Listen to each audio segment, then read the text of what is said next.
नमस्कार दोस्तों, स्वागत है आपका फिर से हमारे नए यूट्यूब चैनल इंसेंट फैक्ट्स पर। आज हम बात करेंगे आइस एज के बारे में, जिसे हिंदी में हिमयुग भी कहते हैं। ऐसा कहा जाता है कि हमारी धरती पर जीवन की उत्पत्ति इसी हिमयुग से हुई है। बीते कई सालों से वैज्ञानिक इस हिमयुग पर शोध करते आ रहे हैं, पर हाल ही में पृथ्वी पर जीवन की उत्पत्ति को लेकर एक नया शोध सामने आया है, जिसमें बताया गया है कि करीब 60 करोड़ साल पहले वैश्विक हिमयुग ने धरती के स्वरूप को आश्चर्यजनक तरीके से बदल दिया था। तो आज हम जानेंगे इस हिमयुग के बारे में। आखिर यह हिमयुग होता क्या है और यह पृथ्वी पर किस तरह से बदलाव लाते हैं। तो वीडियो को लास्ट तक पूरा देखिएगा, और वीडियो में आगे बढ़ने से पहले इसी तरह के नॉलेज और फैक्ट वीडियो को देखने के लिए हमारे चैनल को सब्सक्राइब कर लीजिएगा। तो चलिए वीडियो को स्टार्ट करते हैं।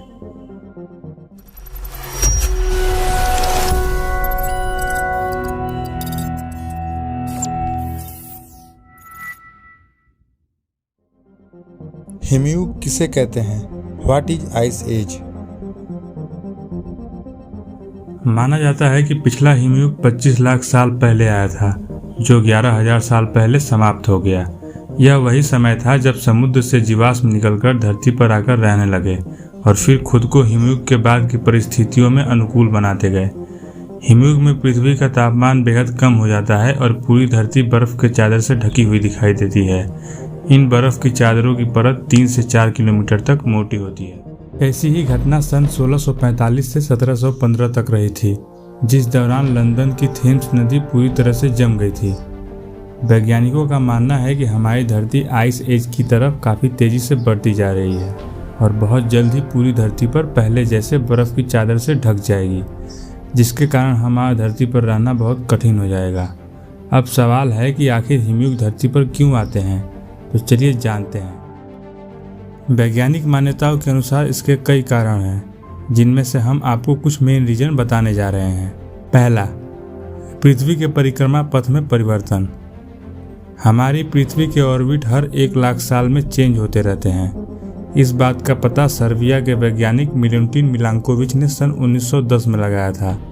उनका कहना था कि रोटेशन के दौरान हर 1 लाख साल पर हमारी धरती सूर्य से बहुत दूर चली जाती है, जिसके कारण सूर्य की रोशनी धरती तक नहीं पहुंच पाती और फिर यहाँ पर तापमान बहुत तेजी से गिरने लगता है, जिसके कारण पूरी पृथ्वी पर बर्फ के मोटे चादर जम जाते हैं, जिससे हिमयुग की शुरुआत होती है।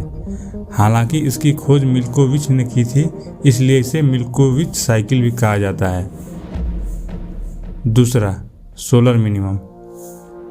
अंतरिक्ष वैज्ञानिकों के अनुसार धरती को ऊर्जा देने वाला हमारा सूरज आजकल कम गर्म हो रहा है और इसका तापमान तेजी से घटता जा रहा है। सूर्य की ऊर्जा में आ रहे इस बदलाव को ही हम सोलर मिनिमम कहते हैं। इस प्रोसेस के दौरान सूरज में बनने वाले सन स्पॉट्स का निर्माण बंद हो जाता है और सूरज की मैग्नेटिक फील्ड भी कमजोर होने लगती है। साफ शब्दों में कहें तो सूरज ठंडा पड़ने लगता है, जिसकी वजह से धरती पर भीषण ठंड का दौर लौट आता है और हिमयुग की शुरुआत हो जाती है। नासा के वैज्ञानिकों को डर है कि सोलर मिनिमम के कारण सन 1790 से 1830 के बीच उत्पन्न हुए डेल्टन मिनिमम की स्थिति वापस लौट सकती है, जिस वजह से कड़ाके की ठंड, फसल के खराब होने की आशंका, सूखा और ज्वालामुखी फटने की घटनाएं बढ़ सकती हैं। अब तो आप जान ही गए होंगे कि हिमयुग का आगमन कब और किन परिस्थितियों में हो सकता है, पर अब भी आपके मन में एक सवाल घूम रहा होगा कि क्या सच में भविष्य में कभी आइस एज जैसी स्थिति उत्पन्न हो सकती है। तो चलिए इस सवाल के जवाब को जानने की कोशिश करते हैं। नासा के वैज्ञानिकों का कहना है कि पृथ्वी पर एक और हिमयुग आने की संभावना ना के बराबर है, क्योंकि इसमें मानवीय गतिविधियों के कारण फैला प्रदूषण और ग्रीन हाउस गैस उत्सर्जन के कारण जो गर्मी पैदा हुई है वह सूरज की गर्मी से कई गुना अधिक है। इसलिए सूर्य की गतिविधियों का इतना प्रभाव पड़ना बहुत मुश्किल है।